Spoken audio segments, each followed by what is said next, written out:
Magic and Modernism, Part 2. All right, this is Jack Donovan, and you are listening to or watching Pater, PH2T3R, the Journal of Solar Culture.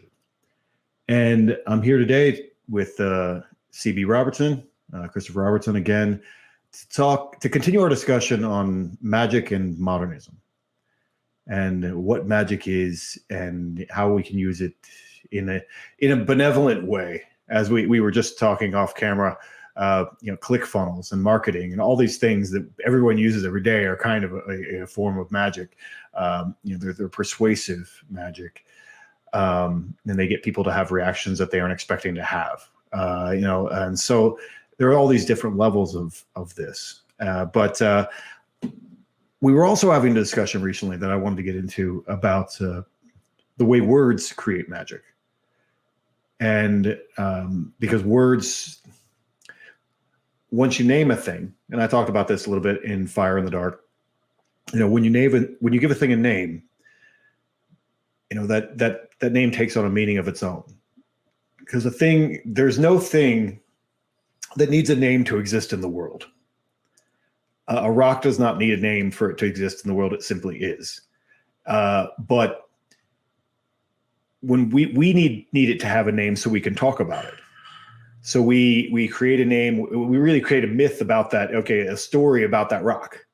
That by saying it's a rock, well, that's a rock, and it's part of the group of rocks, and it becomes in a taxonomy of different kinds of rocks, and it's so that we can be specific about things.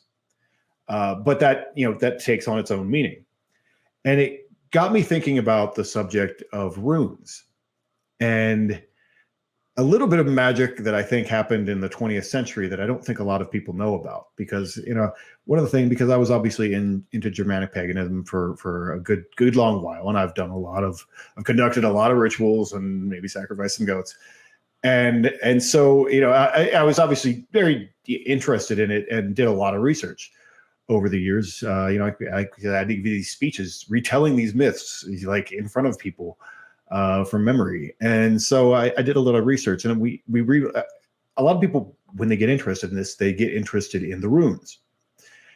And, of course, the first thing that they do is they get interested in the Elder Futhark and the Younger Futhark. They all want to be Vikings, but the Vikings used the Younger Futhark, and the Younger Futhark is actually really hard to understand because it's missing sounds.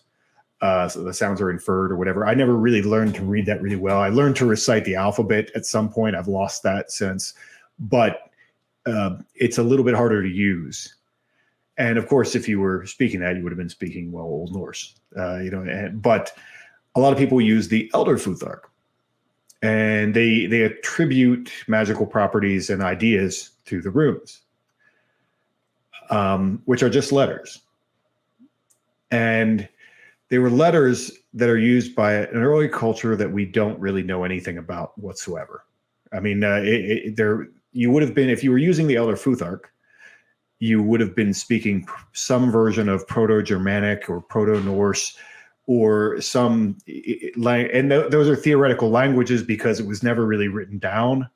So the accuracy on that is really, it's very skeptical as to how those people would have spoken it or at any given time.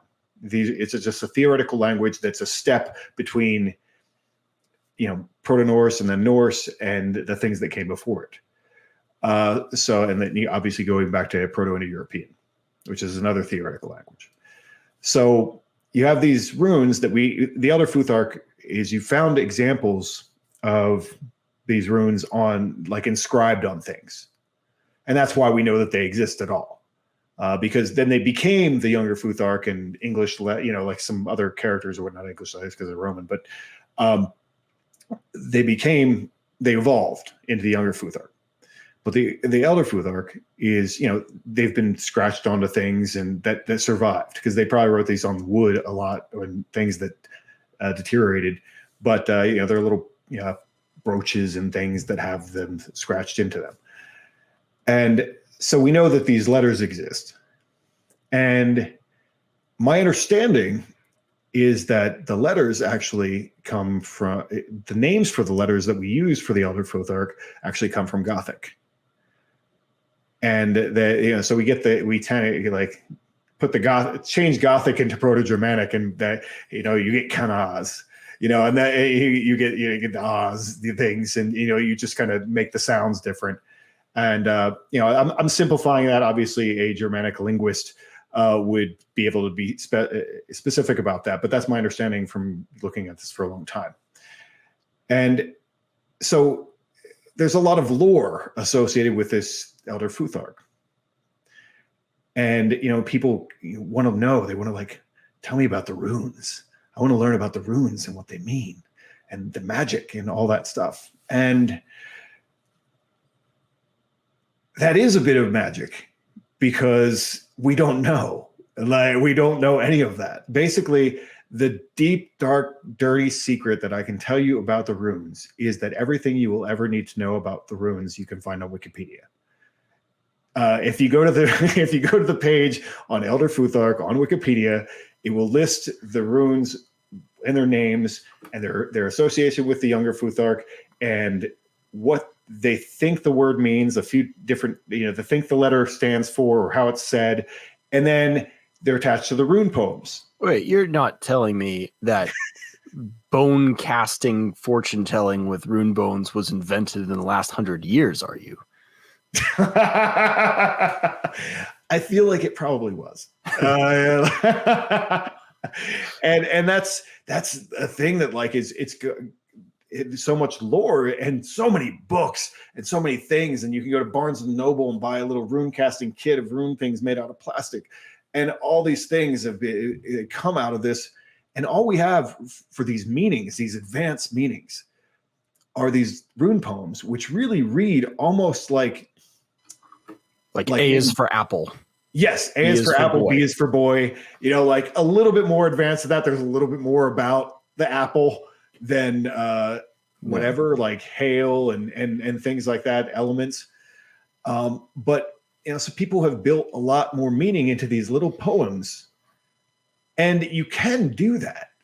And the people who did that, I mean, one of them being Stephen Flowers, who I've met, and he's really smart guy. I mean, he could tell you exactly where the runes came from because he studied it in Germany. He really knows his stuff. But like he was trying to bring back an ancient religion, and so he had to fill in some gaps.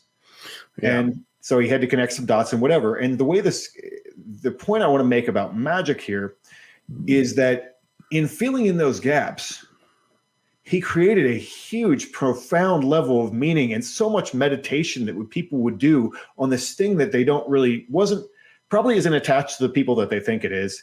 And probably we don't really know anything aside from these poems. I mean, and I've done it. I've done it. I can tell you Rido, and Rido always has to do with riding something and riding horses. And like it's always harder to, ride a horse than it is to stay at home. And Rido to me is associated with masculinity because riding is one of the hardest things that men do. And whenever you're doing something, because you're kind of handling something wild, and that's like the best. That's when a lot of masculinity involves, whether it's a woman or a horse or whatever, you're handling something wild and chaotic and just kind of trusting yourself to run it. And that's deep in the meaning of masculinity for me. But all that came from me.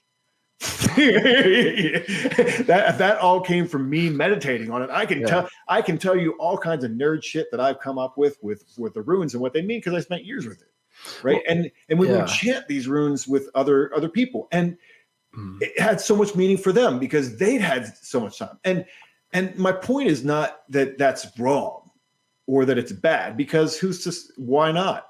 No, if you view it as history, you will probably be disappointed. But if you view it as magic, you can appreciate, Einar Selvik is doing this well. J.K. Rowling opens the 7th book with an appeal to Aeschylus. That's this appeal to the old stuff. J.R. Tolkien is using runes in mysterious languages and magic rings and doorways. The Mines to Moria were open with a door sealed with runes. Okay, where does that come from? I don't know. But the appeal backwards brings in that like ancient, mysterious legitimacy, which was, I think, one of the things we were talking about last time. It's like creating legitimacy through the appeal to something old. Yeah, and that's the hardest thing about starting something new, is because you don't have like there's an allure to like, this is ancient, like this is an ancient Chinese secret, like this is ancient and it's been around forever. And a lot of these ideas that we're talking about have been around for forever, but when you attach them to new things, it's easier to sell to people if you say, this is ancient secret knowledge and I'm going to let you in on it and no one else can know. Yeah. But, if it becomes, esoteric and occult, then it becomes like something like secret. But if you just say, hey, here's an idea and we're going to attach it to this because it has this function, it's a little bit less magical for people because they want to believe that there's magic and that it comes from some ancient place, It's like, I mean, the Pythagoreans did this with numbers. You don't need runes or letters. You can also do it with numbers. There's like now there's like, sacred geometry and all this other stuff that functions in the same way. And it's, I mean, numbers are very old. So there's kind of an appeal to this is always how things are. There's a feeling that the laws of mathematics are immutable and transcendent in some way. So there's a kind of feeling of power in that too. Of course, what they're doing with it is totally, when it's not Barnum statements, it's, imaginative and it's a creative act. But aside from the, bad mathematics, and you can look at the statistics of like how the Bible code, which is one of the more famous ones, can literally do anything. You can make it say whatever you want the way they do the line code stuff. But it as a persuasive device, as something to both look out for and maybe pair with strong arguments. Because the temptation, of course, is to always like, well, once I master these skills, I can just persuade everyone of anything. No, it doesn't quite work that way. Right. There's the old Aristotle thing about you need pathos, ethos, but also logos. You need the good argument as well as the persuasive implements. But yeah, that appeal to ancient, that throwback to olden times gives everything a feeling of credibility and if not, transcendence of this is always true. Didn't we? I feel like it was you one time we were having a discussion and like, or maybe it was somebody else, but I think doesn't myth always come from the past? Like, isn't it always an old story that's repeated and brought forward? Like that seems to be the case. It's always something that already happened. It depends on how you define myth. Right. There is a school of like the political right always seems to go that way. They've got the golden age myth that they're always trying to throw back.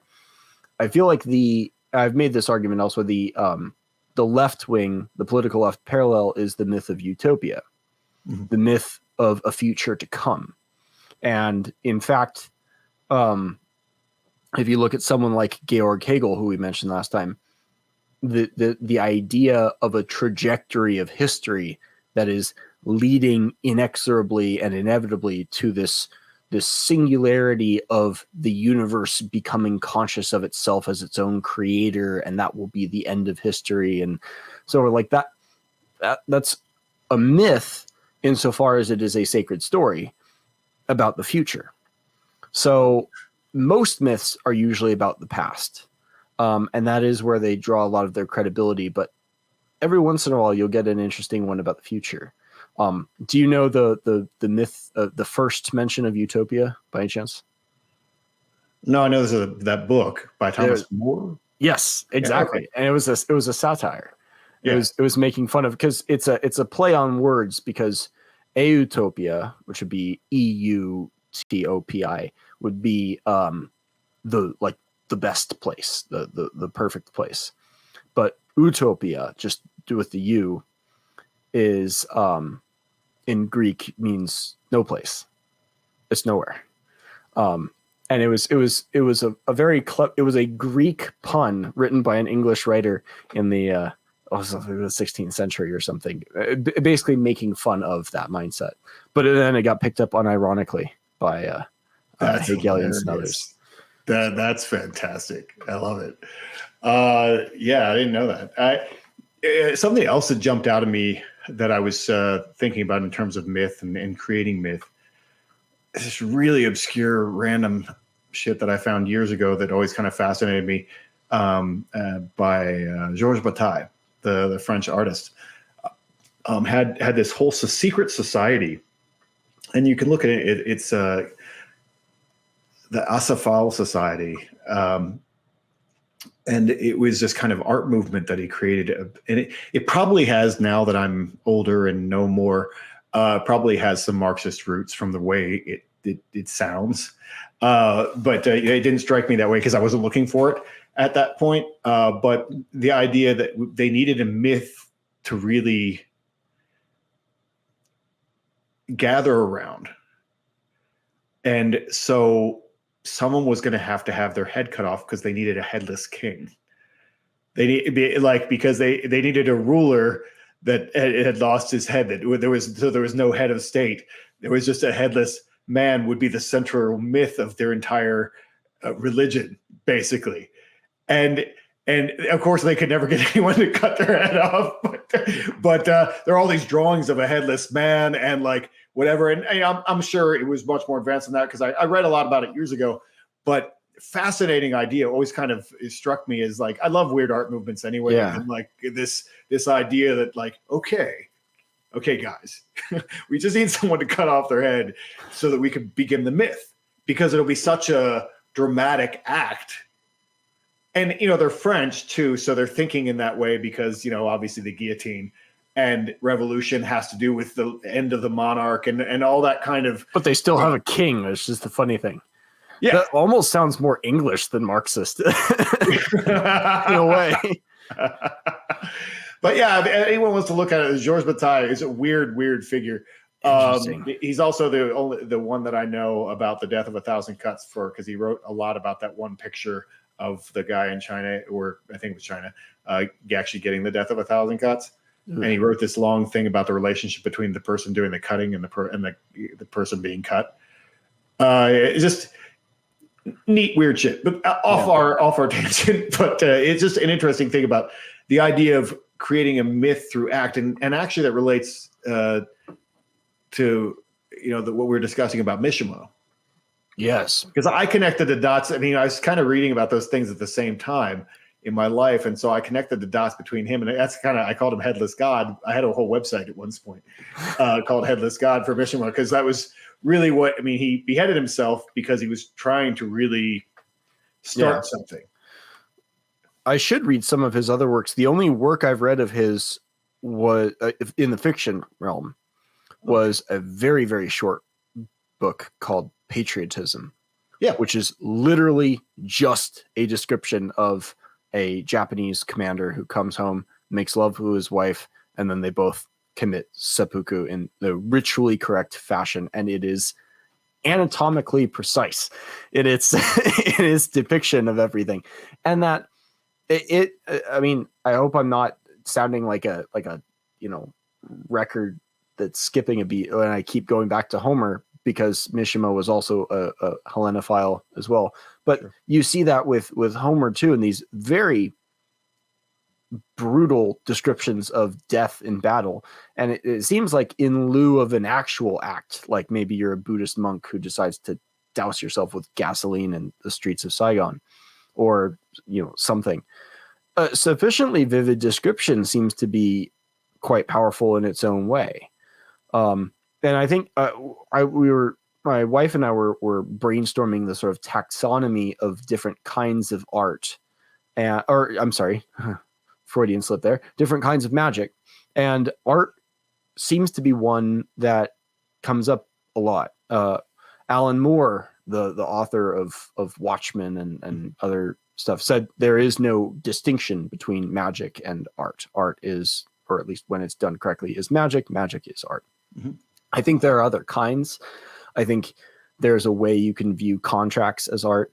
I liked your point before about naming is a very powerful and ancient kind of magic. Or in talking about Marxism, I wanted to remember this point. I think my favorite instance of magic by naming is capitalism. the word capital is fairly old. It goes back to like, I don't know, the 16th, 17th century, something like that, as a thing that is a means of production. But capitalism, the word, is newer. That was in the 19th century, the 1830s or 40s. It was coined by a French socialist. And it's giving, when you think about it, what capitalism is, as we describe it in like the, I don't know, people read the Chicago School or whatever, but it's an economic system that is not a system. And so to give it a name, it is almost a category error when you're describing economic systems. It's just less regulated markets. There are markets that are more regulated, and there are different ways you can regulate them in a systematic top-down fashion, and it would make sense to give those names. But why would you give a name to a non-system where the mechanisms and the transactions and the way it operates are going to vary based on geography and culture and what's being produced in these places? The description of a given economy with less regulation is going to be, described not by the absence of regulation, but by its other characteristics. And yet they invented this term to give a positive identity to what is actually a negative state, an absence of regulation.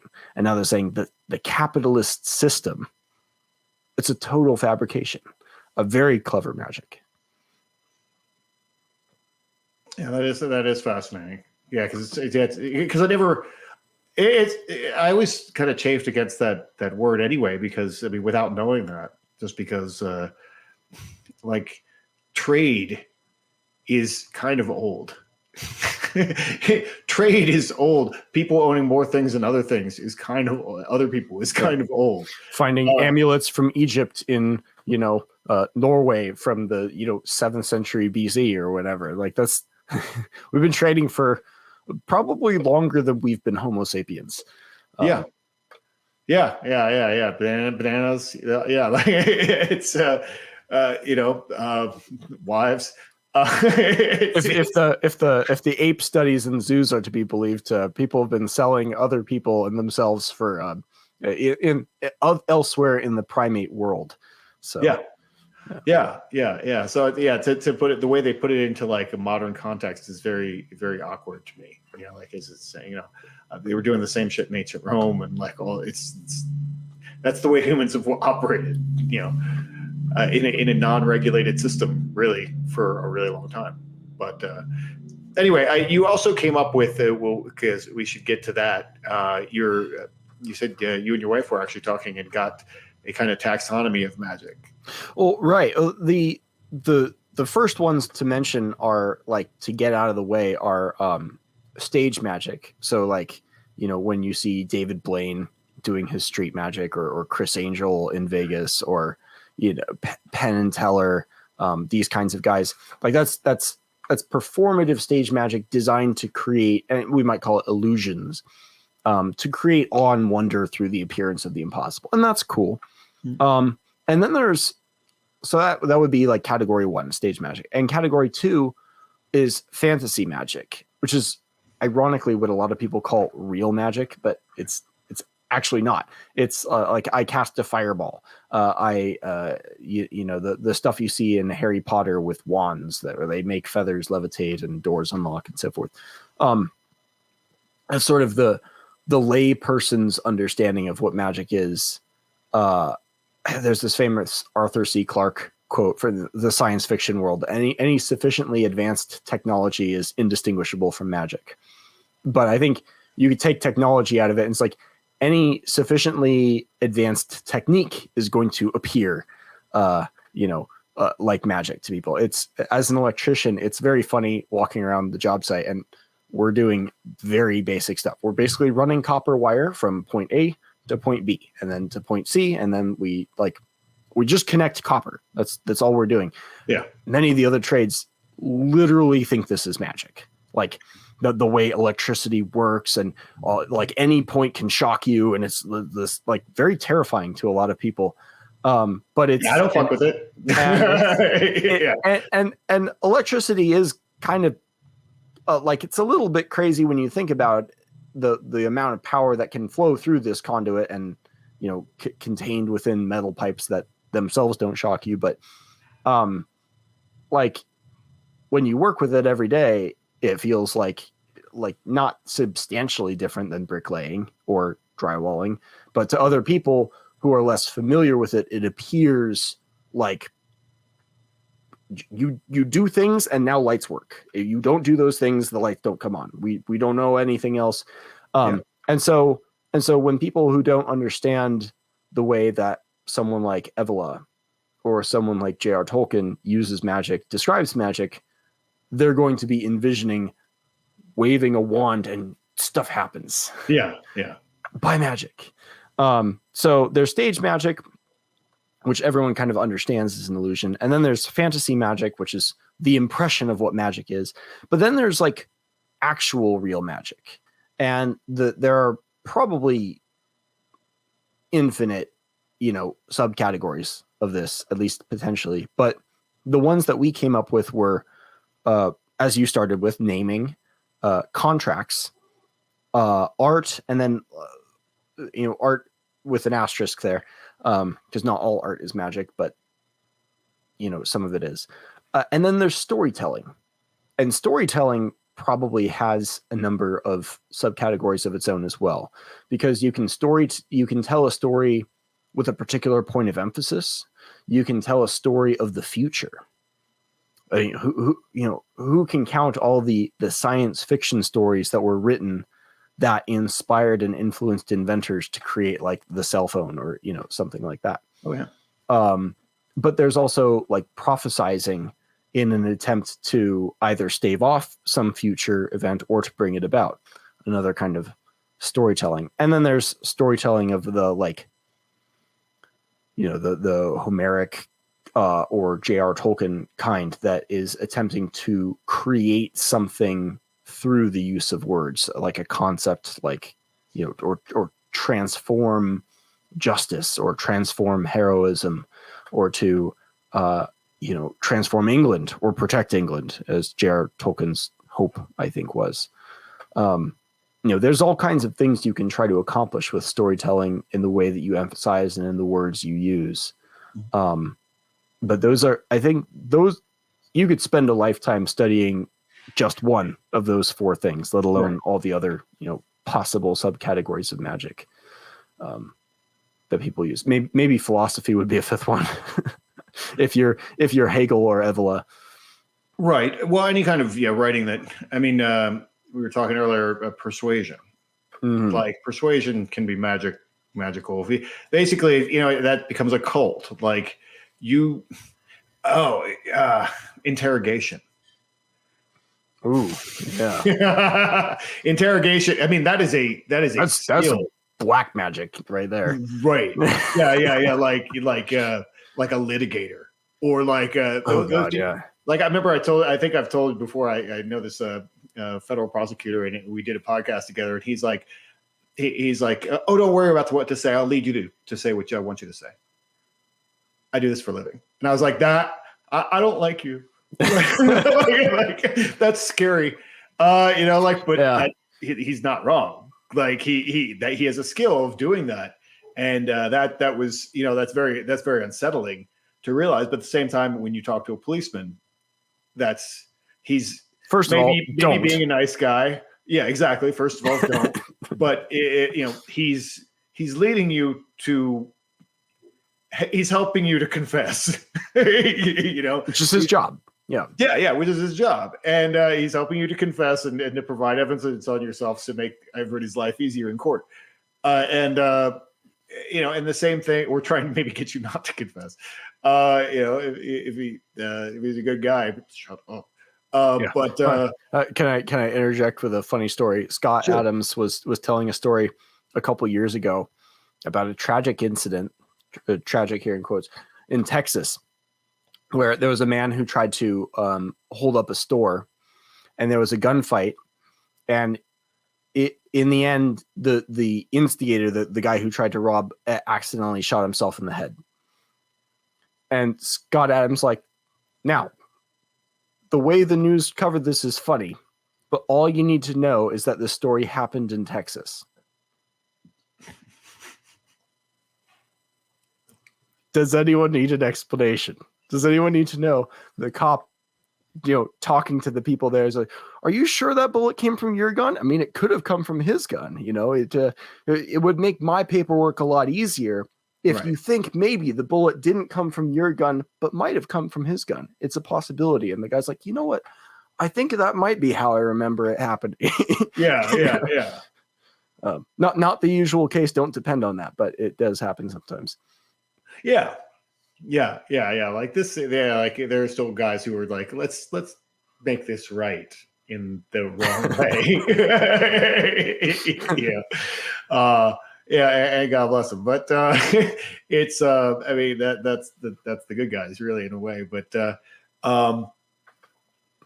yeah, like, I need kind of interrogation and persuasion. Obviously propaganda, which you kind of touched on, that's part of storytelling as well. I mean, obviously when we talk about spin in the media, that's all magic.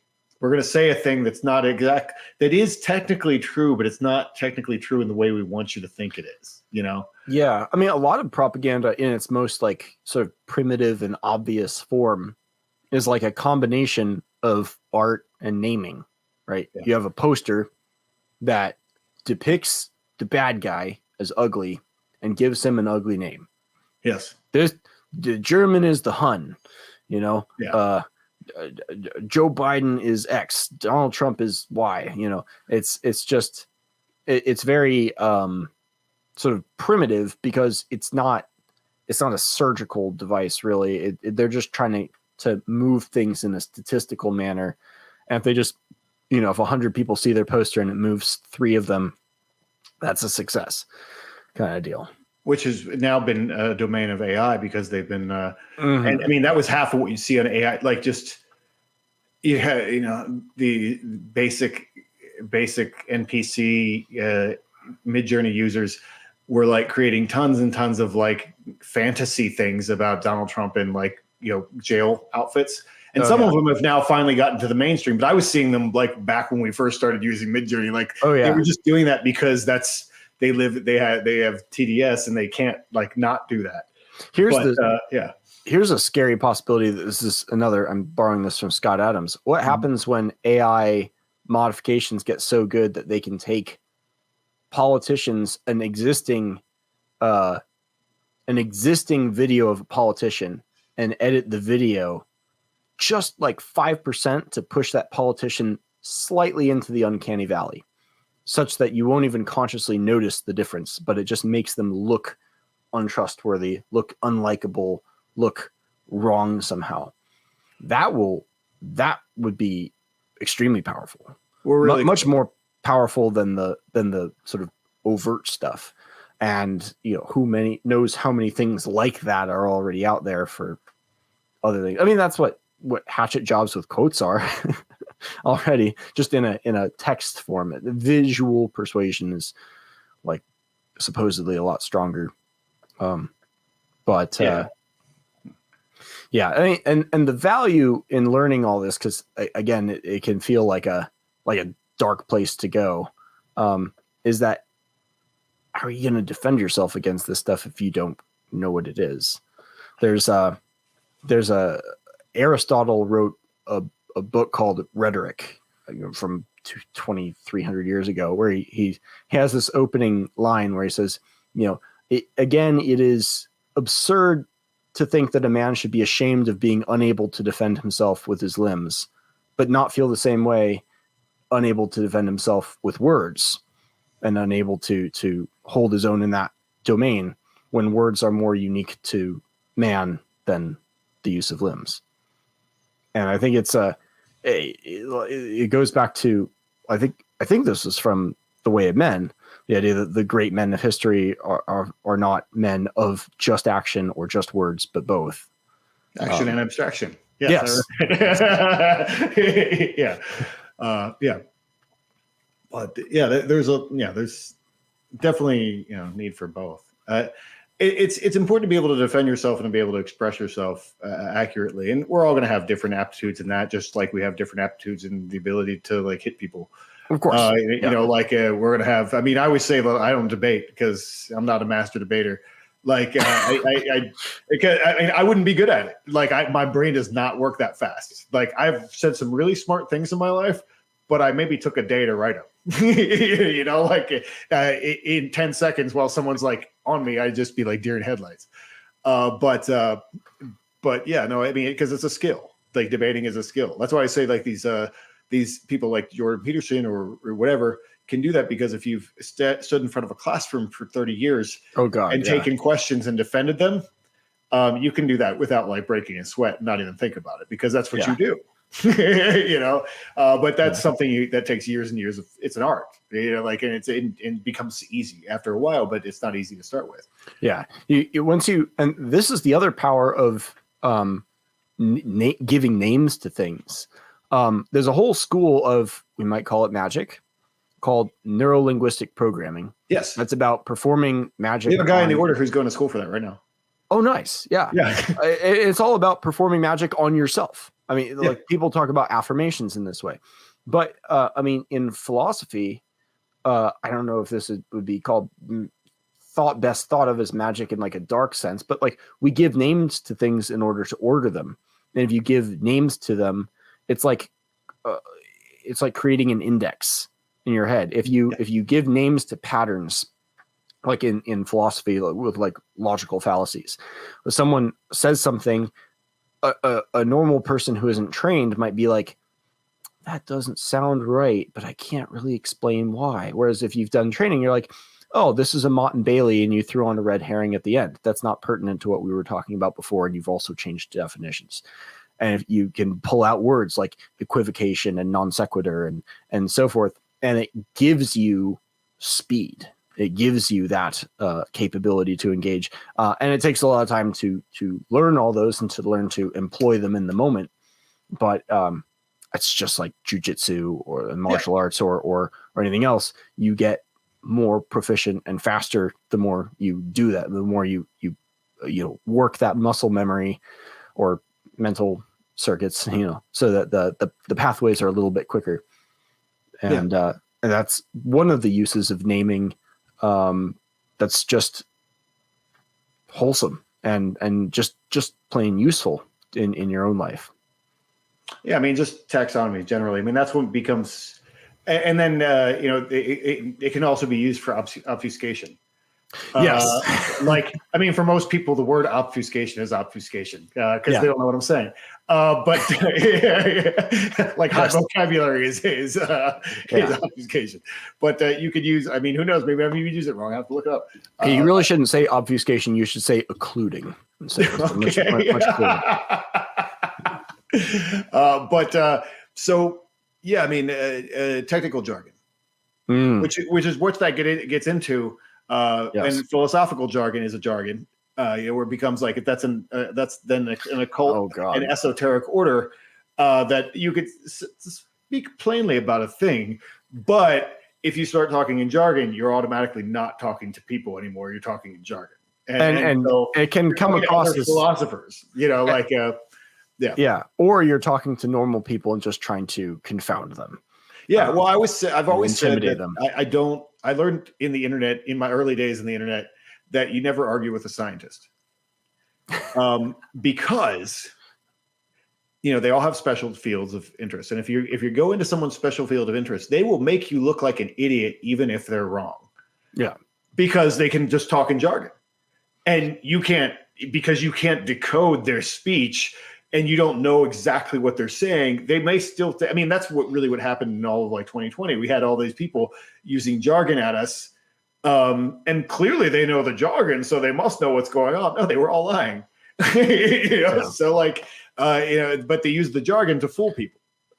This is one of the things about, not to get too on a tangent about that, but my wife and I spent some time talking about the phrase social distancing. Yeah. Why use that instead of personal space? Yeah. Social distancing sounds like something more objective, something like that was decided. And if I remember correctly, someone will have to check me on this because I'm not 100% on this, but the rumor was the origin of the 6 feet as the optimal, or at least the minimum distance for social distancing, came from a high school student science fair project. That's the rumor. I'm like 80% sure on that. I wouldn't say 100% sure, but like they really were pulling stuff just straight out of their. Their but look how magic that was. Oh yeah, social distancing as a phrase. A force field around you that protects you. That's 6 feet in diameter, like all around. You have a force field. As long as you have the 6 Cartman feet. Stick. Yeah, it's like magic. Like now it went away, and like all the magic they were doing, like the theater magic that they were doing when you go into a restaurant and here's where it works and here where it doesn't work, and like here's what the rule is. All magic. And people, the thing is, I mean, most of us were all groaning about it and being like, this is so stupid and obviously foolish. But there are a lot of people that worked on and that it was actually magic, to the point where, like, if you broke their space, they thought they were going to die. Yeah. And you can't credit all of that to the language. The language definitely put some extra spice on the main mechanism. But the main mechanism was a combination of not fear exactly, but disgust. There's a psychologist of disgust named David Pizarro who did a bunch of studies on this. And he said, disgust is a very interesting emotion because it's one of the few that transfers. If something that disgusts you touches something else, you become disgusted by the second order thing as well, which does not apply with fear and doesn't apply with anger and these other things in the same way. And so what that means is that disgust is very easy to make it into a metaphor. You can transfer, especially one for disease. Yeah, especially from a disease and also by names. The famous conversation about this is like Hitler comparing the Jews to rats, and we might say something about maggots in the last few years. But that kind of language of invoking disgust is itself very powerful persuasion, or we might say sorcery or magic, in invoking that disgust fear response. And that's at work in a lot of people, and it works on everybody. It doesn't work on everyone in every instance, but it's a deep part of all of our brains. Oh yeah. I mean, there's all kinds of different versions of that. I mean, I could think of that. It goes into caste system, like being unclean, and like because you touched a person that's unclean, or like obviously from the masculinity perspective, this kind of contact gay. Like dudes don't want to be around extremely effeminate dudes because it makes them nervous, because then it's like they're going to be absorbed into the extremely effeminate group. I'm not going to say this is like good magic, because it's the same thing just working in reverse. But I think we've seen something like that going on with Bud Light. You can now become contact gay if you drink Bud Light. Yes. It's become taboo. It's quite funny. Yeah. No, absolutely. Everything. Target became contact gay for a little bit. Not exactly, but Bud Light for sure was. They're going to fight that for a long time, because that worked. Yeah. That was something conservatives actually pulled off. Like, okay, if you drink Bud Light, you're gay. Yeah, and so, actually, I mean, not to go on this tangent, because it's something that has irritated me for 10 to 15 years. But they use that with me. That's a big strategy that the left, and sometimes now the Catholics use. If you agree with anything that Jack Donovan said, then you're gay, because you get contact gay. So like that only he wrote it, therefore then it's okay to agree with you, just not to mention your name. Yeah. Yeah. Well, exactly. But if you mention his name, they're like, oh yeah, like, and I really feel like that was a coordinated effort from, whether it was the SPSC or wherever, when they used that in 2017 or whatever, and the media kind of got that as a subject. Like, everyone wanted to talk to me all of a sudden, and then they put out a whole thing, and the focus of the articles was always like gay, and then use that to break the right. Yeah, because Jack Donovan is the wedge figure. I really think that was that. I think that was magic. I don't think that was a coincidence.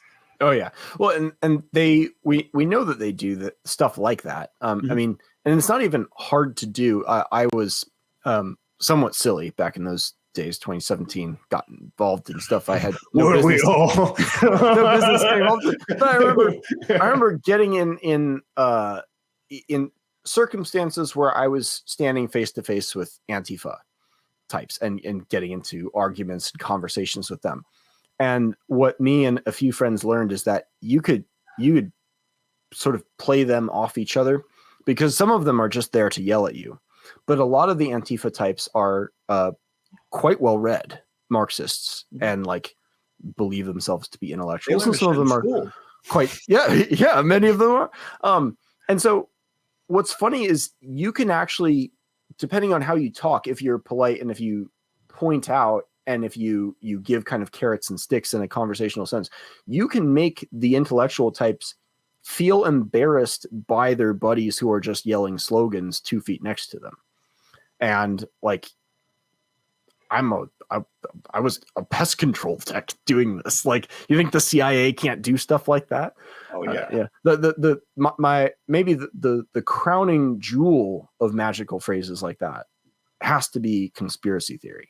That was like, we have the receipts now, like that was pushed out intentionally in order to discredit, I think, the second shooter theory with JFK, which we know a lot more about now in the last year.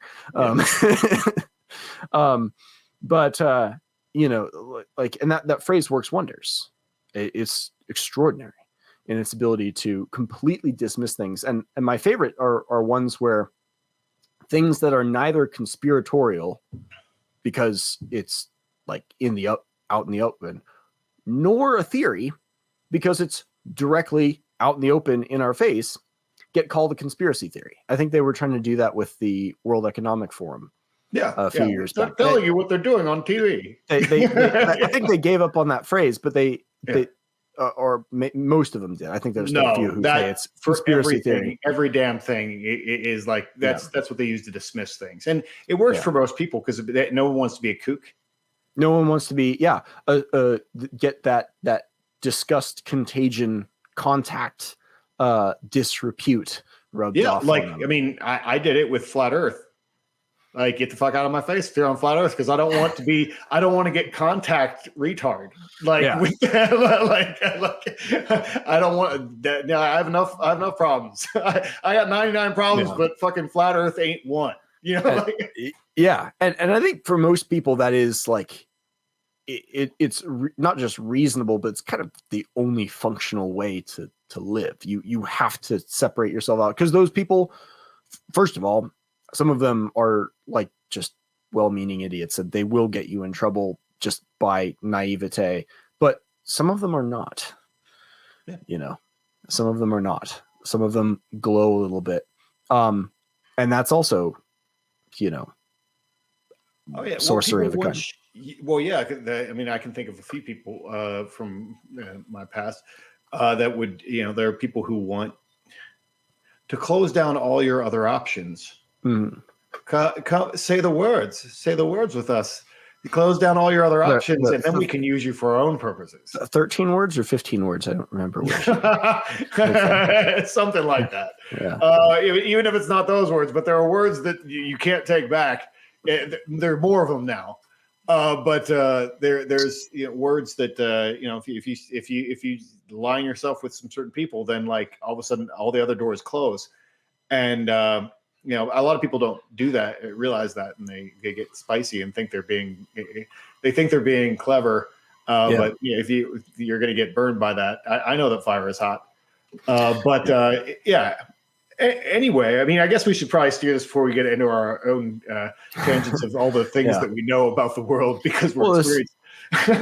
The challenging thing then is like how to deal with it. And this is one of the, there's a whole tangent that, could be gone down about, hunting witches, right? From Heinrich Kramer and Malleus Maleficarum up to like, Van Helsing. Vox Day, Van Helsing, or like Vox Day and James Lindsay have been doing good work in the modern age. You might call them the Heinrich Kramers of the 21st century, maybe with a better reputation. But one of the things that James Lindsay has been doing is introducing different levels of fighting back against this. Mm-hmm. Like some people can go into, like CRT training and overplay the part and cause havoc and ruin the whole experience in a funny way. Most people don't have that skill set. Like if you put, for example, who's that guy? Alex Stein, I want to say, who's been on Tim Pool, or one of these other comedian types, Milo before everyone knew his name, or one of these other jokesters with a quick wit. They can do a lot of damage in a fun way that normal people can't do. So it's like, normal people, you can just say, I'm just not going to participate in this and stonewall. Other people can become like James O'Keefe and go underground and do stuff. But what always interested me were the people like Jordan Peterson, or who can actually use arguments to challenge, to identify the insinuations and implications, which is always very much easier said than done. But if you know the patterns, and my favorite example of this was actually Curtis Yarvin is a right-wing philosopher, and every once in a while he gets accused of being a fascist or a neo-Nazi or an anti-Semite, which is like, it's always funny when people accuse Jewish people of being anti-Semites, but right. But like he was accused of this by Brett Weinstein of all people, because he was too friendly with white nationalists. Right. And he said, well, I'm not a white nationalist. He's like, yeah, but you're like too friendly with them. And he says, well, I don't think you can really be a philosopher. I don't think you can really explore ideas unless you're willing to really go down these rabbit holes, to, as Ralph Waldo Emerson said, just not be deterred by the name of evil, but to explore whether it be evil. And he gave this funny story of Voltaire in France being asked by a friend, hey, there's a bordello or a brothel down the road. Do you want to go? And Voltaire was like, a brothel? His friend was like, yeah, with boys. And Voltaire was like, huh, okay. And so they go. Right. And they spend the evening there, and they come back, and his friend was like, so what'd you think? And Voltaire was like, oh, that was interesting. Uh-huh. And he's like, do you want to go again tomorrow night? And Voltaire was like, oh no, once a philosopher, twice a sodomite. I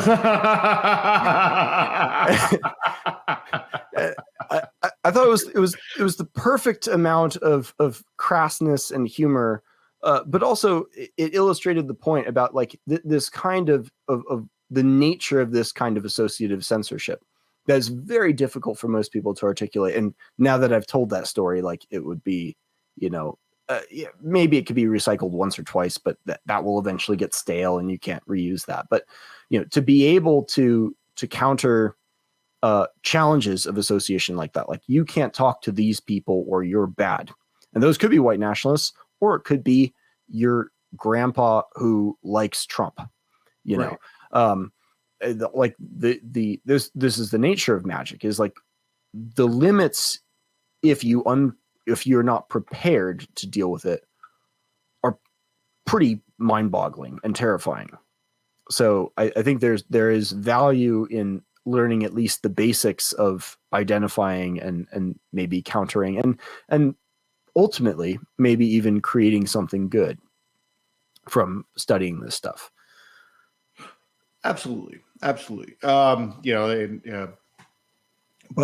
to take it a different direction, because obviously that's true. But to take it in a different direction, that's one of my biggest complaints about society, is that where we're at, especially if you're not on the left, but really everybody, is that we do more complaining than we do creating. Yeah. So maybe we can move a little bit just for the last few minutes of this from identifying bad magic to creating good magic. Yeah. That's the challenge, I think. And I'm not going to, obviously there's civilizational level stuff that's a little bit, well, let's say beyond my pay grade. A lot of this stuff that's going on is a little bit beyond my pay grade. Whatever I say probably won't affect what the WEF is going to do. I feel like I've had some impact in the world in interesting ways, and affected people's minds and in a good way, because I was trying to do it in a good way. At least I meant to. I mean, I've definitely affected people in a bad way because I've said stupid things, but. I've taken. Thank God I haven't done that. I've opened up doors to people to make foolish mistakes, so your words get used against you. But I think more for our purposes, like for the order, it's like how do you do this? Create powerful symbols and powerful ideas that are positive, that encapsulate the ideas that you want, in the way that, like, I started talking about runes. And as we were talking about this, I realized that, this is one, because I made this up. This isn't ancient. This is like all of our symbols I actually made up because I didn't want to be a LARPer, and you can't be a LARPer if you make up your own shit. Ha ha! I got you. Excellent. Yes. It's true. But now you're just doing something intentional. You're not trying to be someone else. I mean, obviously we use other languages and ancient languages and stuff. You're wearing this Te Solar shirt with the Rita, but like this symbol that symbolizes father. I mean, I created that with intent, to capture an idea. Let's use this to combine a whole bunch of symbols, but it's really father, eye in the sky, all the things that have to do with the father archetype. And the symbol that I probably need to make into one of these is the striker symbol, because it's a fucking good symbol. Yeah. And that we already have guys that are keyed in on that. That's the point where that becomes, in the way that runes were for me at one point, that is the symbol of the striker, this bigger idea of a warrior. And so I think there's a lot of more room to do that. And you've seen it done actually in subcultures. I always like to refer to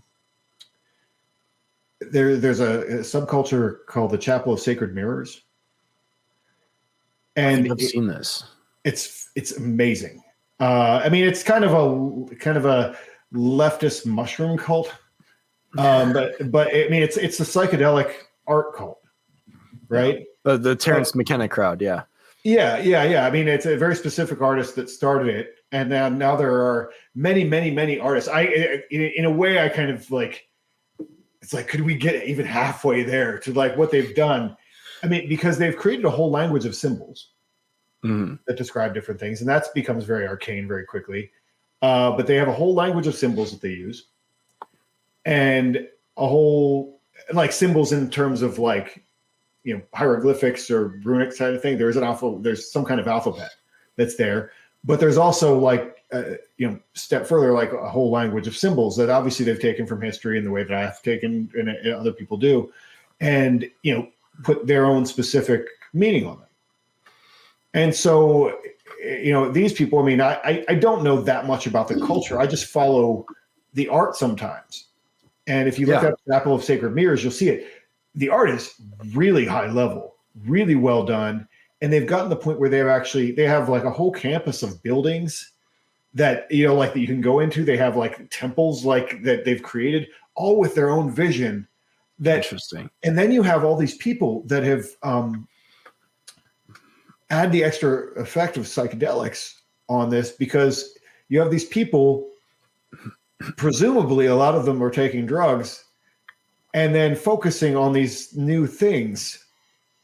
And then, I mean, how deep does that get into your psyche then when it becomes part of your psychedelic experience, rather than going to nothing or seeing the stupid green animals or whatever? That's you're projecting this magic into their heads, like a hypodermic needle straight to the amygdala. Yeah. And I mean, that's fascinating to me, and it's fairly harmless what they're doing, as far as I know. I mean, it's not like a Charles Manson level cult where they're like, or maybe it is. Maybe I'm naive, and someday they're going to snap the fingers and or say the magical code in the right way, and all these people are going to go out and kill people. But probably not. That doesn't seem like that's their vibe at all. And so you have all these people that have just connected with this stuff in this really, really deep and interesting way. Yeah, it seems like the peak of their utopia is like woodland agriculture and bonfires at night. Like, yeah. But I mean, like, I think I put something in our group the other day that they were doing. They had taken a whole building and put projections of their rotating symbols and like all kinds of like art on top of it in a fast like project. I mean, it was like, it's like a Tool concert. Very much like that. I'm sure those people probably have gone there or something. It's and there are a lot of things like that in the world. I mean, if you look at all kinds of subcultures and the symbols that they adopt and so forth, and these things that take on meaning and that are created. God, now I could get a really weird tangent with it, but I mean, even like the in the way that fashion and rebellion and those things connected, like look at how long the Mohawk has lasted. Like that became, it's like you have this thing that obviously was associated with American like Apaches or whatever, or Mohawk Indians. Actually, that would be the group, and then you had it used in World War II, and then like Taxi Driver, right? Yeah, and then Taxi Driver, and then I'm not sure if that came before or after the punk movement technically started. Which weird tangent. I mean, that was created in England by fucking in a shop called Sex, by Vivienne Westwood and the fashion designer Vivienne Westwood and somebody else. That look of the safety pins and all that shit that they wear in kind of S&M clothes and all they put it together, and then that became punk rock look that kids still wear at the mall today when they want to make their parents mad. Like it's like the international outfit of making your parents mad. But it came from like people on the dole and like lower class English discontent. In the same way that I mean, whenever I want to fucking bag on black metal, like it just seems like it's just angry like Norwegian kids, like angry who hate their parents who went to church. They put on the face paint, the corpse paint, it becomes a whole like thing. Yeah, but it works, and it's and the thing is, it takes a degree of vision, not just creativity, but like vision to be able to know what will work, and oftentimes experience too. And I think like creating magic might be beyond the reach of a lot of people, but that doesn't mean you can't A, at least learn to identify it, and B, also support the good stuff.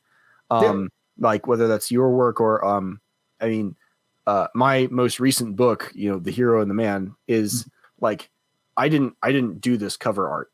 I commissioned it, and that's actually the original inking right here that I ordered from,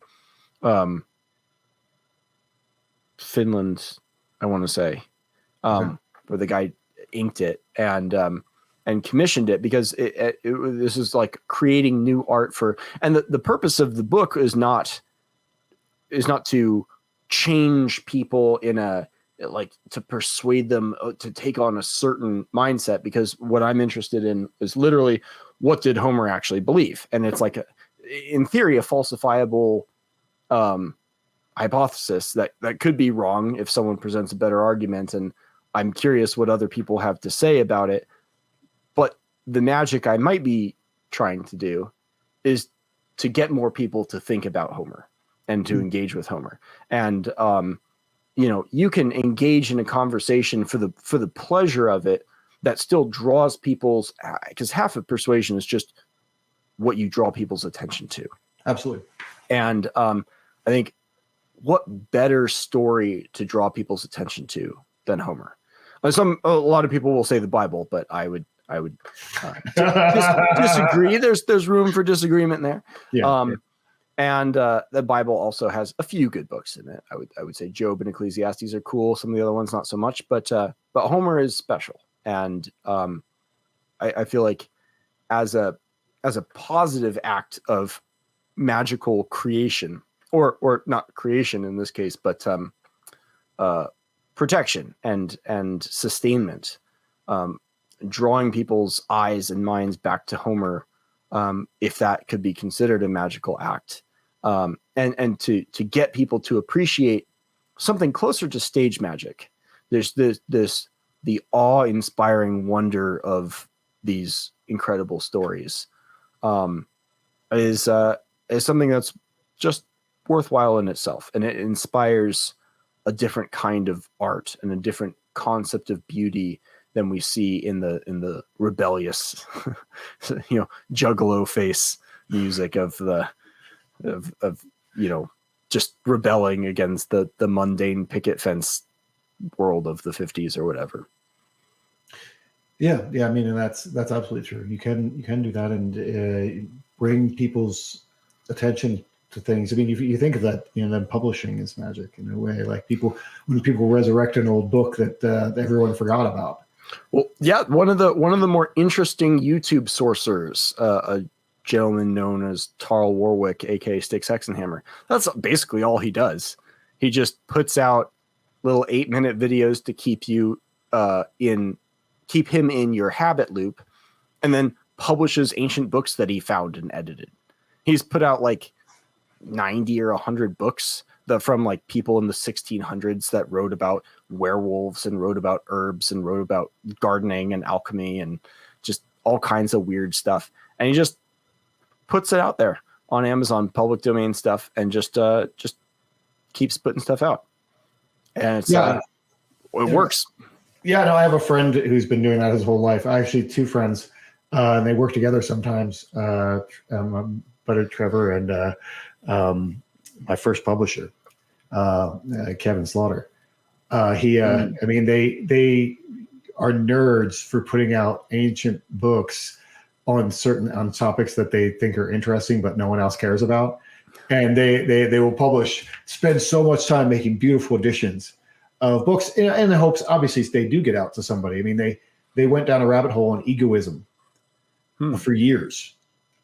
Society basically republishing all the material from the movement of egoism, which I guess is like late 19th, earliest 20th century. But it's a whole thing. Is that related to Randian objectivism? It precedes it. Okay. It precedes it, as far as I know, and I don't know that much about it. But I mean, they wrote books about it, like books of their own. They did, like they would publish all the journals republish all the journals that somebody published. There's a whole philosophical movement. If anything, it probably Max Stirner, The Ego in Its Own. I've heard the name.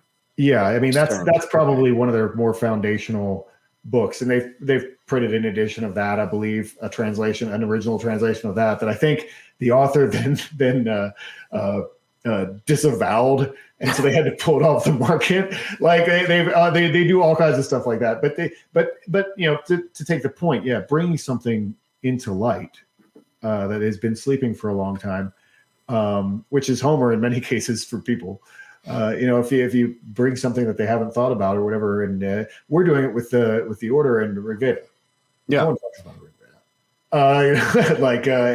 And all of a sudden people are discovering this different thing that has a lot of cool aspects if you dig deep enough and dig hard. Which reminds me, because you were mentioning a few months back, I wish someone did like a Neil Gaiman style retelling of the Rig Veda. Neil Gaiman's doing phenomenal work, like bringing eyes back on the ancient Nordic stuff. And there are all kinds of people who do this, not so much with the Iliad, Troy not included, but with the Odyssey. There's everyone knows, "Oh Brother, Where Art Thou?" But also there's a book that's very popular in like middle school, high school students called Watership Down, which is about a bunch of rabbits. That traumatized me as a kid. It's rough. It's rough. Yeah. As a kid, Oh, it's the Odyssey. Dying. Yeah, they're like getting gassed at one point. They're like getting picked off by crows or eagles or something. I don't. It's been like 25 years or whatever. But like gnarly. But yeah, it's just the Odyssey. It's just the Odyssey, and really? there's all kinds of weird ways that people can keep these stories alive and even add to them and develop them further. One might say Shakespeare sort of did that. The story of Hamlet, his like masterpiece, is so much. It's not the Odyssey, but it borrows from the Odyssey so much that it even includes a character named Laertes, Odysseus's father. And it is the story of a king taking his rightful place at home, which then inspired the Lion King, which is also Odysseus, the king, coming home to Ithaca and clearing out the suitors, so to speak. Yeah. So it is funny, the iterations, and it just becomes fun. Like half the pleasure of learning the magic in keeping this stuff alive. And there's a fantastic book called How to Read Literature Like a Professor that it teaches you to spot and name the symbolic and thematic tools that authors use to convey deeper ideas. And you get to see, like, you and I both nerd out on etymologies. And it's like, what was the origin of this word? And we go back to like the Proto-Indo-European roots, and then if Clinton's around, the Proto-Uralic roots and stuff. But like you can see that with stories too, which is it adds a new layer of depth of appreciation, and it just makes the world a richer and more fun place, in my opinion. Oh, absolutely. I mean, that's why, classical education was so better in a lot of ways. That, like, I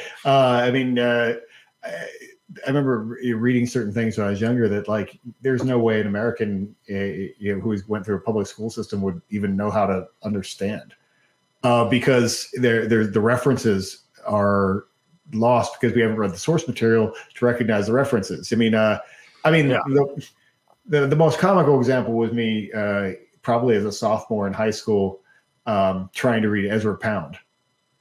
I did like a whole like report for Master's English, like Honors English or whatever, on Ezra Pound. That's tough. And you can't, which says a lot about me as a kid, actually, but you can't really get Ezra Pound, and I'm sure I still can't, because he writes in like 5 different languages, and like the references are so deep across all the great literature. Yeah, I've only read now than I would certainly when I was like 14 or whatever, but still, I mean, there's so much. And like another one that I read when I was a kid that was a little beyond me, even though I got a lot out of it, was Camille Paglia's The Sexual Personae. Because it's like, who the fuck's read The Fairy Queen? Like there's that's Goethe, right? Huh? That's what? Goethe, right? No, Edmund Spenser, I believe. It's an English poem, but it's like this English epic piece of work of literature that you take probably a lot of study to actually get. And she has whole chapters on it and how it relates to other things. And then a few years back, Shakespeare, and then somewhere else because he's an art history teacher. A few years back, I tried to read Freud, and Freud writes half the time in German. It's like 90% English and like 2% Latin and 8% just German. There's no footnotes with the translation at the bottom. He just expects you to know these precise words. And, when Greg Knowledge writes about, Homer, he'll at least give you the definitions of these Greek words. But after a while, you come to know them, and you get a command of English you wouldn't otherwise have. But like modern education doesn't have that. But you still can learn these things. And it's it makes it a lot more fun. I've only read one poem by Ezra Pound. That's the usury poem, and it's like half of it's in like Latin or Italian or something. I don't. Yeah, try cracking his cantos. The cantos of Ezra Pound are like what even is this? I mean, because they're also modernist and like whatever, and like here's something from Japanese no drama and something from ancient Greece and something that like Pretty amazing stuff. Obviously, it was a little rough when I was a kid. Like, what even is this? But yeah, no, I mean, and that's one of the things that again is also powerful with culture. That then we'll wrap up here. But what we're trying to do with the order is that's why we're having everybody read the same books. Everybody reads the first 3 books, so we all have a frame of reference. Because once we have a frame of reference, then we can make the jokes and do the things that you're talking about, like between the ancient literature, like in the way that all the guys know what girthy hams mean. You can connect these jokes, and that's part of culture. Like we all have the same frame of reference now, so then we can, this month everybody's going to be finished with. Can I look at Rig Veda? Can I ruin the girthy hams joke as an inside joke for whoever sees this? Yeah, sure.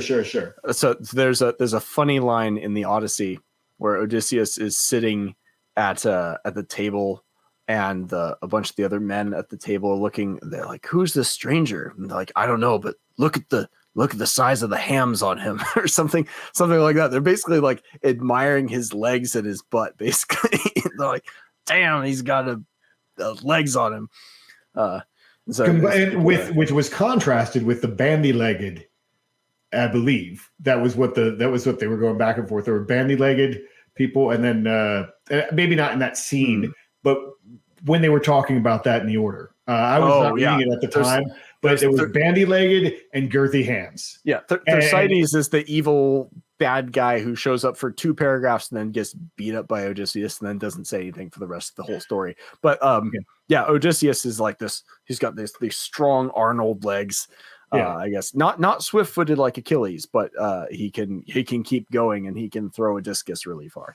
So and having that frame of reference like that, then enriches our culture and enriches our ability to communicate, and we have that shared base. Because I mean, that's a lot of what culture is having kind of a shared frame of reference and shared base. And that's why it's and then once you do that, then you can kind of geek out within that realm, and then have all kinds of references and make obscure jokes that no one understands, which I think are the base of all culture anyway. Like inside jokes are kind of the base of like culture. Exactly. And you can have an understanding of what's going on, so that people who try to subvert that frame at a superficial or even at a moderately deep level won't succeed as easily. Right. Exactly. Cool. So I think we did a good job of exploring magic here. And maybe we'll do even more, because it's kind of a topic that doesn't end, as you said. But and I think that it's phenomenally interesting. And more than you do so many podcasts. I was thinking about this, that you do so many podcasts over the years, having probably been on hundreds myself, and having hosted a good many. You go on and say an author comes on or whatever, talks about the 5 things that they always talk about, and then go on, move on, and possibly banter about current events, and then go on, and then you don't get the same kind of like dig down and kind of ideas a lot of the time. Yeah, but which is why when I interviewed you, going into AI art seemed like the interesting thing, because I think a lot of people who read The Way of Men and even Fire in the Dark don't know that you have an art background, and that like AI art and this cutting edge of how is this going to change the not just the art world, but maybe the world at large, and how does this thing even work, is like having repetitive conversations can only take you so far, but it's more fun to explore these things. And magic is something that seems to be either, discussed in this credulous, naive, crystal gazing way, or in a, or in a skeptical, dismissive manner. And it is fascinating to see even mainstream people. I don't mean just Alex Jones, but also like Tim Pool, talking quite openly about demons, unironically. Like, I think there's something malevolent at work in the world, and I can't explain it. And I think there's some hunger for a more mature and serious understanding of magic and sorcery. And I mean, we're still learning too. We're all, kind of catching up on this stuff, but it is an interesting world to explore. And it's one that very smart people who have been influencing the world in tremendous ways take extremely seriously. So it might make sense for us too, as well. Absolutely. Absolutely. All right, man. It's been a good one. And everybody Absolutely. Stay solar. Stay solar. Pater is the cultural arm of the Order of Fire. For more, visit PH2T3R.com.